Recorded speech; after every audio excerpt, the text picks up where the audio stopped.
Motive is huge for experts. Hi there, I'm Alan Barry, and this is another episode of Expert Dig. This is where we examine experts and we evaluate their public performance. Today's dig is of Liz Hoffman, the financial editor at Semafor.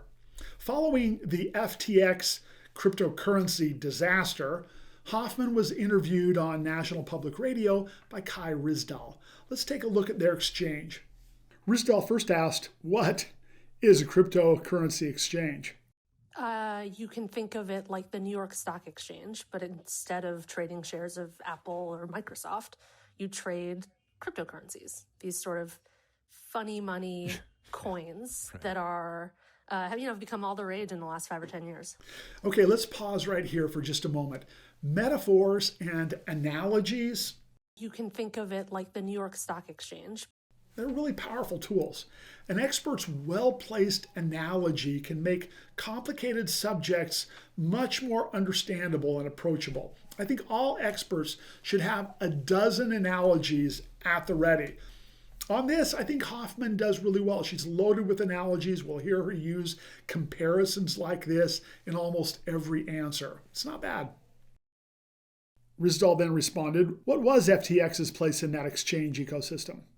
It was one of the largest. I mean, plainly put, it was a major player. It's where a lot of people traded their crypto, bought and sold it, and importantly, kept it. And it vaporized in less than 10 days. What happened? At a very fundamental level, they were supposed to hold on to people's money and give it back to them when they asked for it, and they failed to do that. So you can think of it as just a classic run on the bank, like set aside all of the weirdness around cryptocurrencies, and it was just a run on the bank. They didn't have the money when people wanted it back, and they filed for bankruptcy on Friday.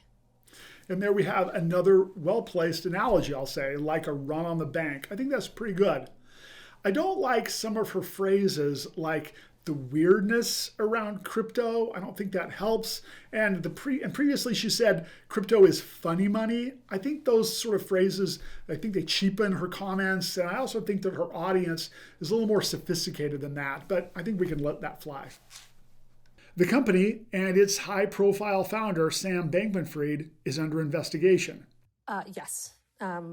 Regulators and prosecutors want to know exactly what happened here. In the same way that you'll remember when Lehman Brothers went under and AIG nearly failed. I mean, it was a real reckoning for the financial system and raised some very fair questions about who was asleep at the switch. Do you think this is the reckoning for crypto? I do, Kai. For all we've been talking about crypto for the last 5 or 10 years, it's still really in its early days. Maybe it's sort of like rebellious adolescence. And, when in every sort of market, every new market that pops up goes through this period. And there's a lot of knucklehead stuff that gets sort of washed out. And there's someone who comes along and professionalizes it.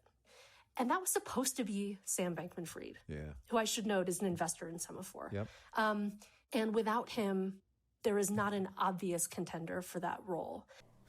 Okay, well, this is really bad. This is where we have to part ways with Hoffman. There are so many problems embedded in this answer. First, and absolutely foremost, Bankman-Fried is an investor in your company, Semafor. That's huge. And worse yet, Ryssdal knew it before they scheduled the interview. I mean, what the heck, Kai? NPR could have booked 100 different experts on this subject, but they booked someone who has a conflict of interest through an investment in her company. That's just not great. Now, fortunately, Hoffman disclosed her conflict of interest. I'll give credit where it's due on this disclosure. Great. Nevertheless, this whole thing casts doubt on her motive. What is she trying to accomplish in this interview? Is she genuinely trying to inform the public about a news event objectively? Or is she trying to play down things for her investor, Sam Bankman-Fried? Is she looking out for him? I certainly don't know, but it seems reasonable to wonder and ask. Okay, so the next thing I notice is that Hoffman is being so incredibly gentle towards Bankman-Fried, who we now know is an investor in her company. She said, this is a knuckleheaded thing to do. Knucklehead? I mean, knuckleheaded is when two 10-year-old children play baseball alongside a plate glass window or something. That's being knuckleheaded. So, sorry, Bankman-Fried is not a knucklehead. I mean, I'm sure I can't even conjure up a more gentle criticism of the man. Knuckleheaded? Come on. And Hoffman said Bankman-Fried was supposed to be the person who professionalized cryptocurrency. She said there's no one else out there who is an obvious contender. Really? I mean, Sam Bankman-Fried, the guy who wore shorts and a t-shirt everywhere, including on stage with the likes of Bill Clinton and Tony Blair, that's the guy that is an obvious contender to professionalize cryptocurrency? I mean, sorry, Liz, I'm just not buying it. That's about all we need to hear on this from this expert. What is Hoffman's motive? I really do wonder. I'm not accusing her of anything. I'm simply wondering. And that's the point. If your audience is questioning your motive as an expert, you lose all your credibility. That's it. Motive is huge for experts.